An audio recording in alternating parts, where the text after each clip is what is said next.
Hey everybody, welcome to the Futurum Tech Webcast, Futurum Tech TV. I'm Daniel Newman, your host, principal analyst, founding partner of Futurum Research. Excited about this edition of the Futurum Tech Webcast interview series.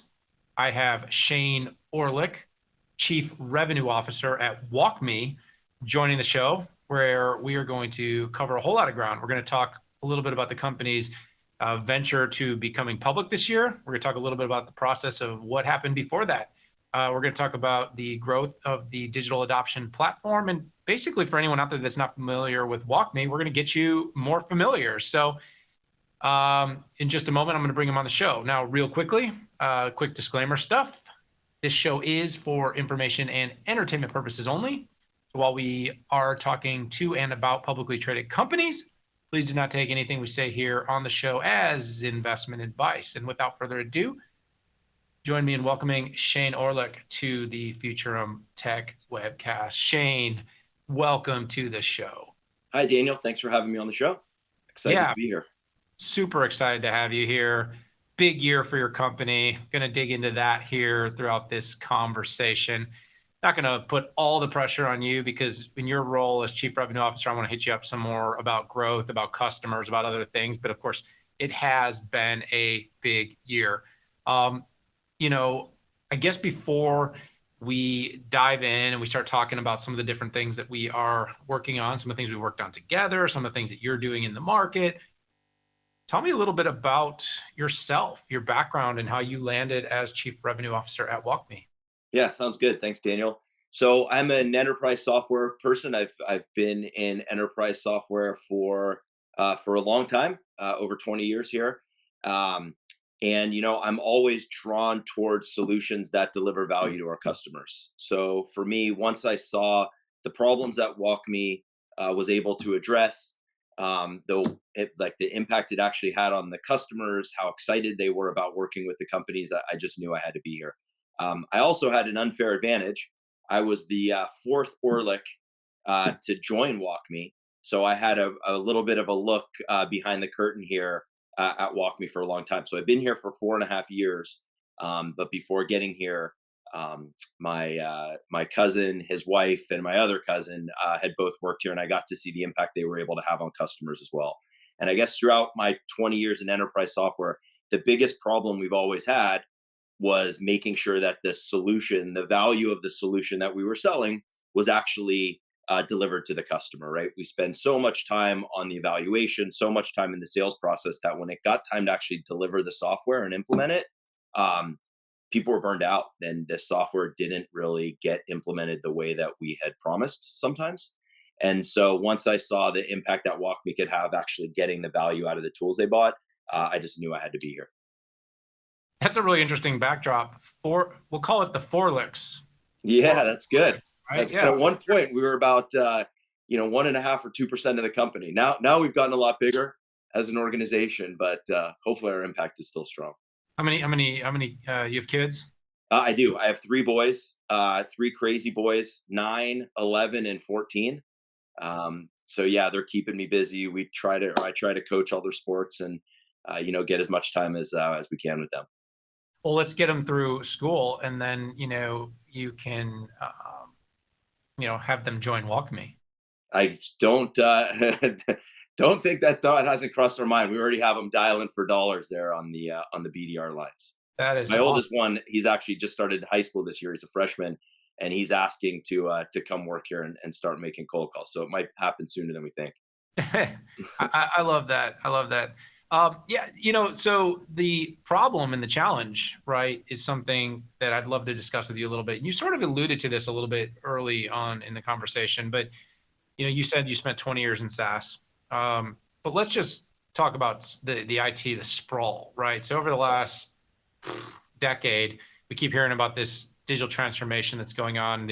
The verbiage has changed, the vernacular, what we call it continues to change. But what we have seen is companies have made massive investments, whether that's been migrating to the cloud, whether that's been building hybrid architectures, whether that's shifting from legacy or custom built ERP and systems of record software to having software that's been built or scalable or, what would you say, out of the box solutions and SaaS that can more rapidly help companies transform and meet their next generation of goals, both for internal process management and then, of course, customer experience. But that sprawl hasn't come without some challenges, right? I mean, as you mentioned, the 20 years, I have to imagine that you have seen this problem become more and more significant with every new iteration of technology that becomes supposedly easy. There's all kinds of tech debt and legacy that these companies are up against. It's exactly right. And so, oftentimes the answer to solving that problem is more technology. And what happens is that we don't. Most companies don't have a real great strategy around digital transformation. It's reactive. They're trying to solve different parts of it, but they don't really have the insight and the analysis of the entire tech stack and how it all works together in order to really affect that transformation. And so, we see folks call digital transformation. Digital transformation means all kinds of different things to different people. And so, that's a large part of the reason it fails, right? Or it hasn't been as successful as it could be. I do think we're starting to get the hang of it. I think companies are figuring it out. They're starting to specialize and have more success over the last couple of years than they have in the past. But we definitely see it all the time, and we love when that light bulb goes on when we are showing a CIO, the CIO dashboard, and we give them the ability to see for the first time ever, really, their entire stack of technology and how it integrates and works together, and how users are actually trying to use the technology. Oftentimes, we fail because we're not really taking into consideration the impact that it has on the end user. We just throw more technology on the end user, and that poor employee is just trying to do their job. They're just trying to use only enough technology to get back to work to do their job, and now they have another system that they need to learn. So for us, it's all about understanding the insight of what technology is deployed, how your employees are trying to interact with that technology, what job they're trying to do, and then trying to automate that process as much as possible so that we take all the guesswork out of it. We just literally hold their hand, walk them through the process, and get them back into their day job. Yeah, absolutely. So I'd love to jump in here and talk to you a little bit about, we did this digital adoption guide, or we call it the enterprise guide. We worked together on it, WalkMe, Futurum Research. We really were exploring sort of the challenges that organizations face when driving digital, how to overcome them.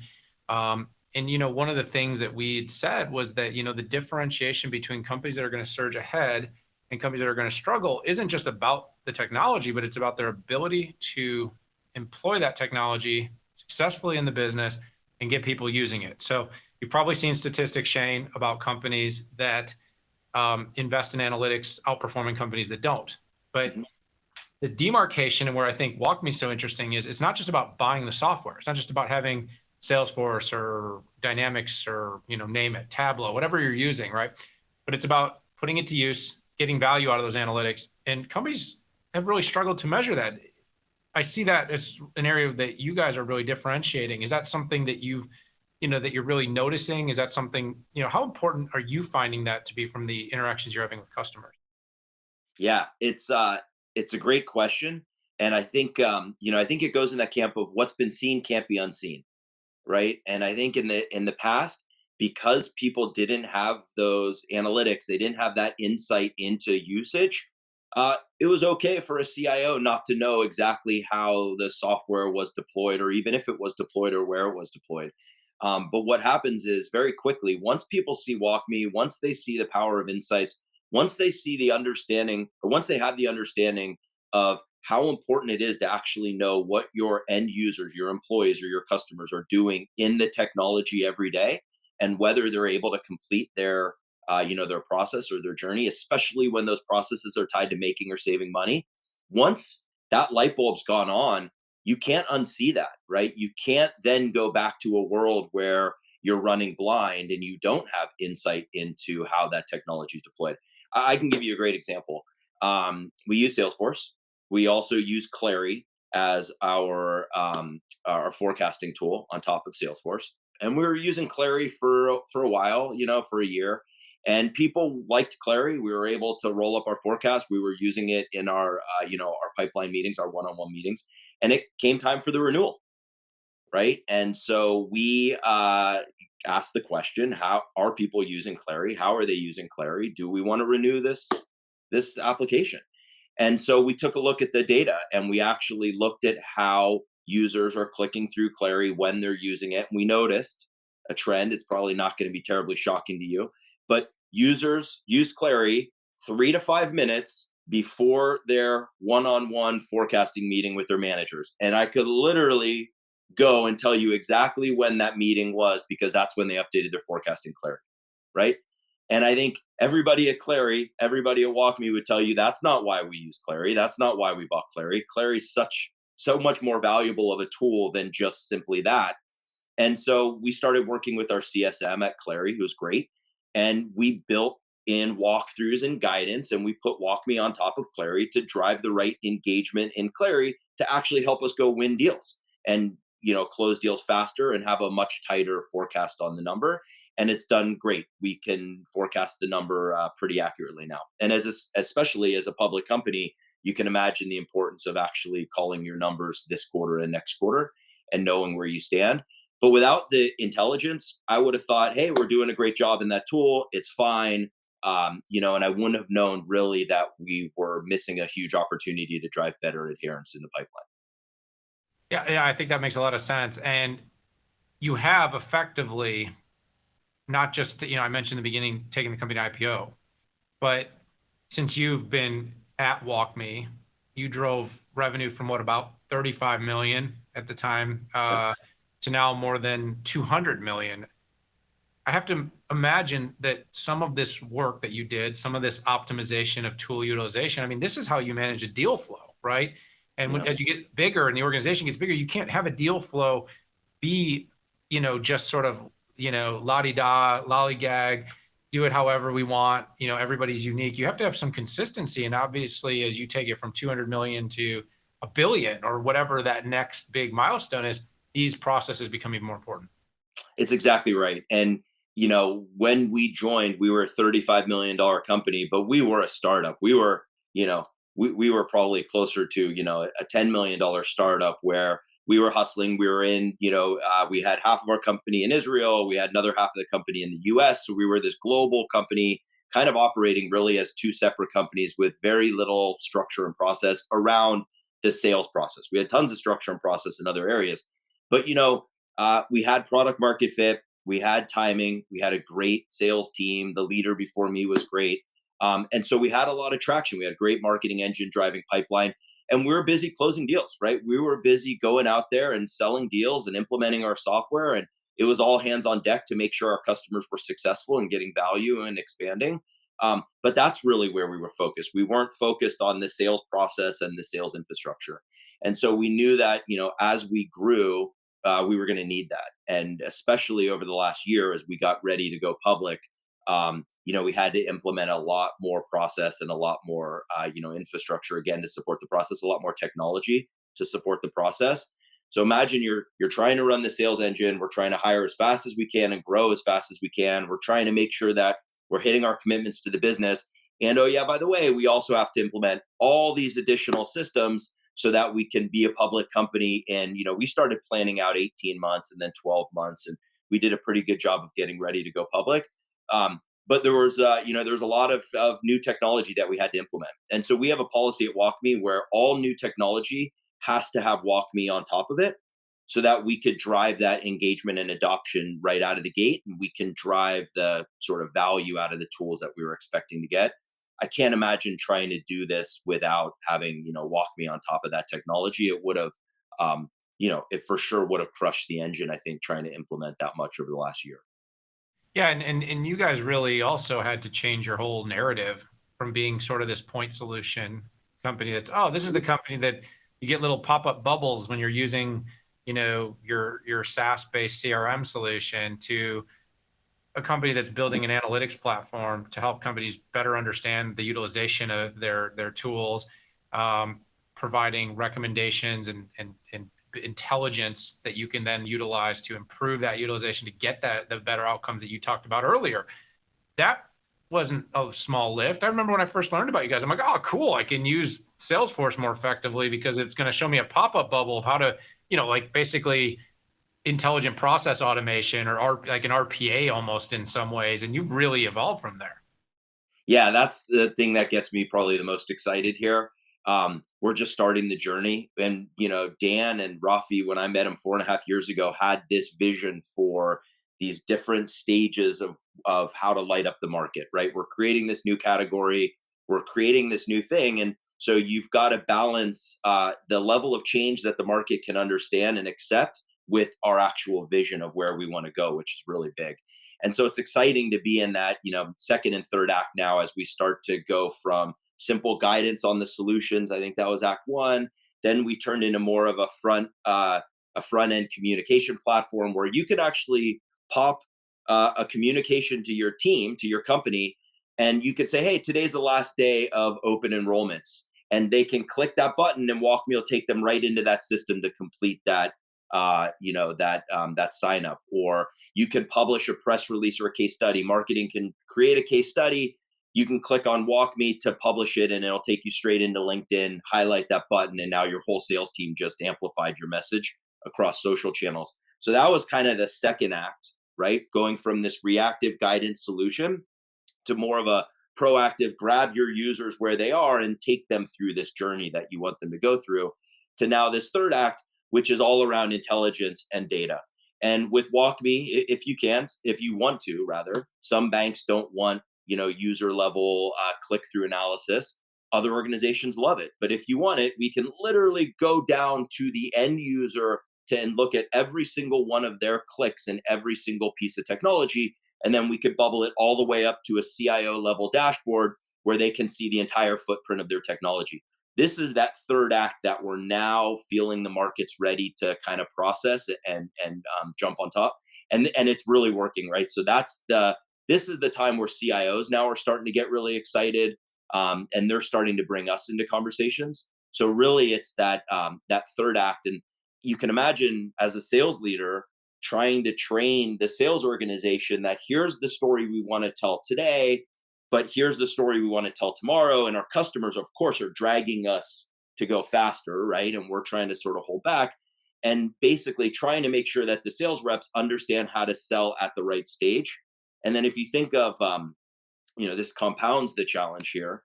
Most software companies have a solution that they sell to a buyer that solves a specific problem, and then you just repeat it, right? And then you implement it and you have a CSM org that supports that problem.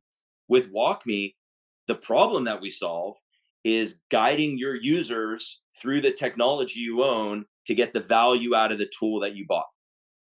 But think about what that actually means in the real world. Our buyer could be the CIO who sees all the technology. It could be the head of sales who just cares about the tech stack and making their sales reps more efficient. It could be the head of HR who cares about all the processes and systems that you need across the whole entire organization. It could be the head of the contact center who just cares about contact center tools and the value that you're going to get out of those, first contact resolution or average handle time or net promoter. So I need to have a sales team that can understand that buyer's persona and understand where they are at that journey and map our solution back to meeting that buyer. Because if I've got somebody telling a call center solution story to a head of HR, you're going to miss that whole opportunity. And so that's been another challenge, which is making sure that the sales reps can understand, based on the persona they're selling to, that the actual value that WalkMe will help that customer unlock. And that's been an added challenge. We actually use WalkMe for that. We've created this really cool tool called Pitch Me that lives right in Salesforce. And a sales rep can click on that. It asks them HR, sales, call center, CIO, whichever function we're selling to. Then the second question asks them what level we're selling to. And then is it a discovery, a demo? Is it a qualification call? Is it an ROI? Is it a business case? And basically that rep is picking the tools that they need through WalkMe. And then WalkMe assembles all the right content into the right answer for that rep. But it's stuff like that. I can't imagine trying to do this job without leveraging that technology to help us be successful. Yeah, absolutely. And by the way, your passion, it comes through, and it's always good to hear. I sometimes say companies eating their own dog food, although I've been told That's not quite as appealing as maybe saying drinking We your own prefer sipping our own champagne. sipping on your own champagne. But you know what? Both really do serve a purpose. And by the way, I love my dog, so nothing against dog food. So you hit on a lot of things I wanted to ask you about. You sort of did it organically. Great. Saved me having to ask you a few of the questions. And by the way, I love that because, like I said, as you got more fired up, you started hitting things like the role of data, cross-departmental, the business processes, all the complexities in the tech stack. Talking about complexity, though, one thing I did want to ask you about that you didn't touch on is how important is the no code component? We hear about low code, no code. I am an advocate for developers. I'm not going to lie. I've talked about this regularly. I think pro code can be instrumental in parts of an organization and creating world-class experiences, but we are certainly seeing a lot of momentum towards low code and no code because I think speed, because of opportunity. It's a big part of WalkMe's story. Yeah, it's critical. I can't imagine if we didn't have our no code solution. I can't imagine how we could keep up with the pace of change. So, WalkMe has become it's become sort of the DNA and fabric of our company, right? Creating walkthroughs to automate processes that are just annoying, right? Or keep us from being able to do our work. And the ability for end users, normal people that don't know code, that aren't programmers, to be able to impact this change is critical to that pace. Because if we had to go back to IT and have them build something every time we had an idea, we would only be able to do probably 10% of the things that we can actually deliver on our product. For us, it's about change management. Once you think of that process, once you think of that behavior that you need to drive at scale, then you just reverse engineer. Okay, so if this is what I'm trying to get them to do, what's the path of least resistance? And then it's simply just putting WalkMe on top of that, and literally think of us as this pane of glass that sits on top of that technology, and we're simply recording the steps that are necessary in order to accomplish that process. That's fundamentally different than any of the RPA or other things that you hear about, where it actually takes a ton of engineering work, a ton of code that needs to be created, and the processes are inflexible. And we all know how processes change, and you need to be able to have a system that can change with those processes, or else you're always going to have to go back and fix things. So for us, it's sort of core to our identity and core to the success that we have.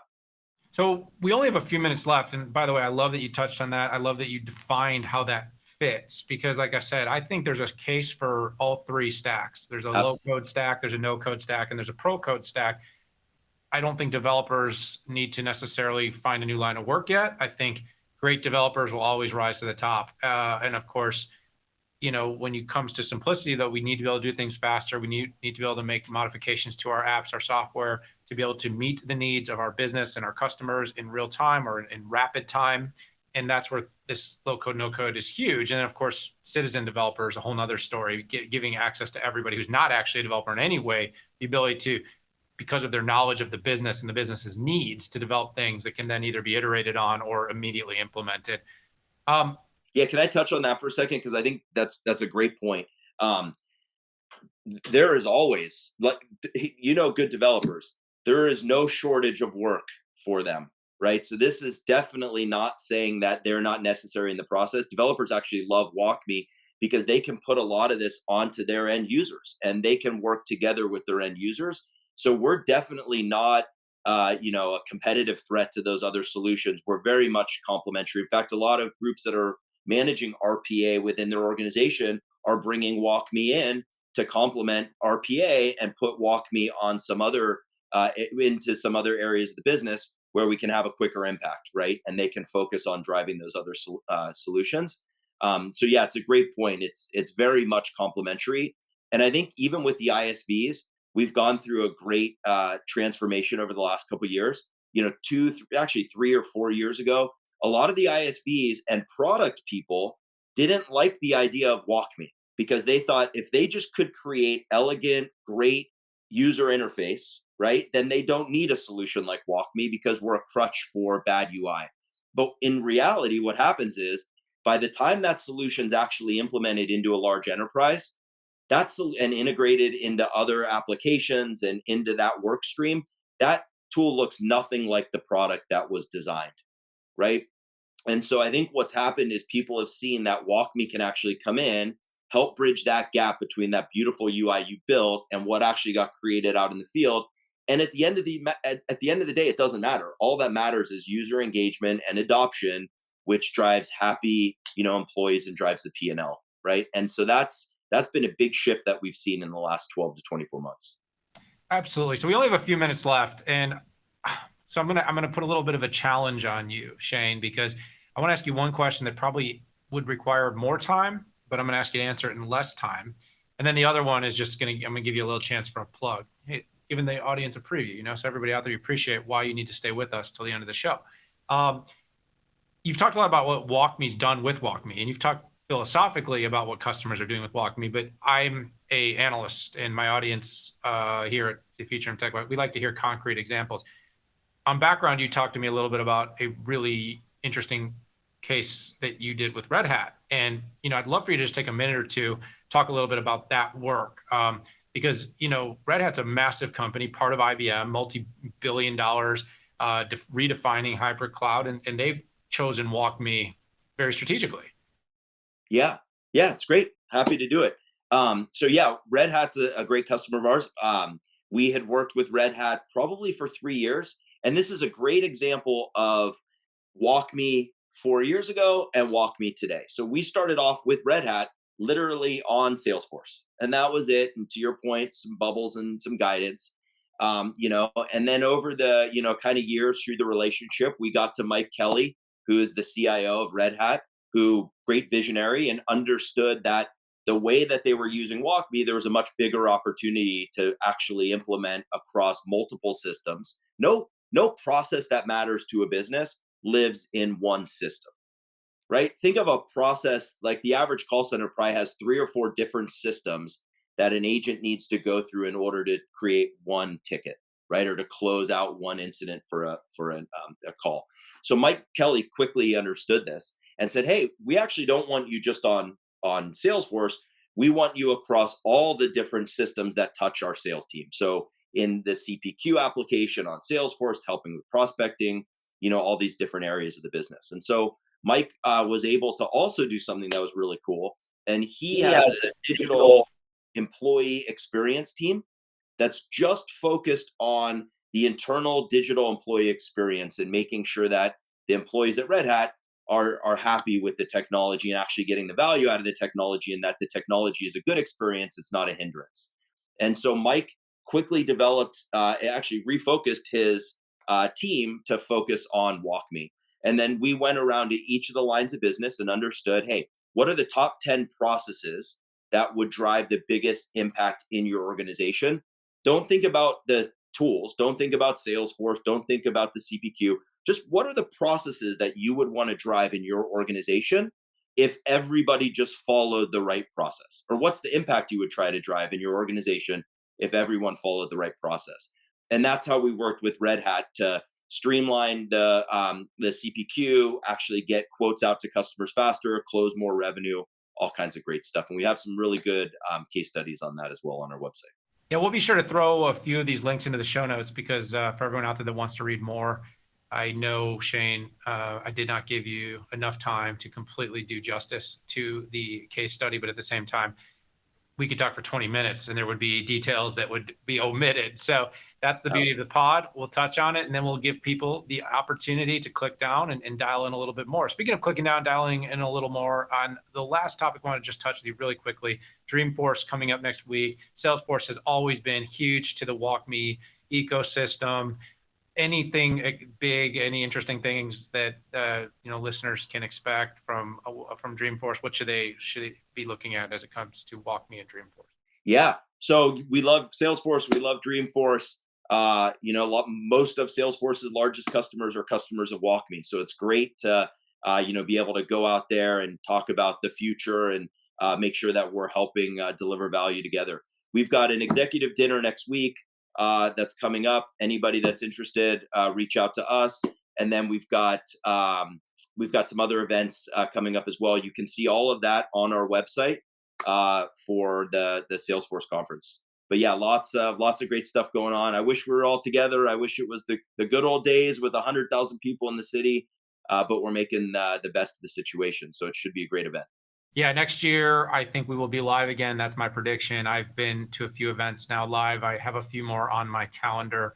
I'm optimistic, but at the same time, I understand companies needs to be responsible, be thoughtful, and make their decisions to come back to public events and crowds. But man, I can't wait to break bread. And I can't wait, Shane, to do that with you one of these times, whether it's at a WalkMe Investor Day or at Salesforce Dreamforce in 2023. Hopefully before that, 2023. That's a ride. 2022, 2023. But let's definitely make sure we do that. And Shane Orlick, Chief Revenue Officer, WalkMe, thank you so much for joining the Futurum Tech Webcast show. Love having you. Thanks again for having me, Daniel.